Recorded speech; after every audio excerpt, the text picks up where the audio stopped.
Hi అండి అందరికీ. ఈరోజు simple and easy ear rings చూపించబోతున్నాను. దానికి గాను ఫస్ట్ ఒక తిన్న షీట్ తీసేసుకొని దానికి పైన ట్రయాంగిల్ షేప్ మిర్రర్ స్టిక్ చేస్తున్నాను. దాని చుట్టూరా బ్లాక్ చైన్ బాల్ ఉంటుంది కదా, దాన్ని స్టిక్ చేస్తున్నాను.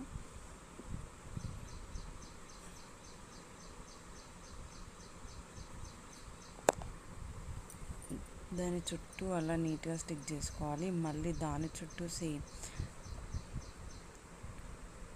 2 వరుసలు తీసుకున్నాను నేను. దాని చుట్టూ కూడా సేమ్ అట్లా స్టిక్ చేసుకోవాలి. దాన్ని నీట్గా కట్ చేసుకొని బ్యాక్ సైడ్ కొంచెం గ్లూ పెట్టేసి దానికి బ్యాక్ పిన్ పెట్టేసుకోవడం, స్టడ్ పిన్ పెట్టేసుకోవడమే. అంతే, simple easy ear rings ready. Please like చేయండి, షేర్ చేయండి, సబ్స్క్రైబ్ చేసుకోవడం మాత్రం అస్సలు మర్చిపోకండి. బాయ్.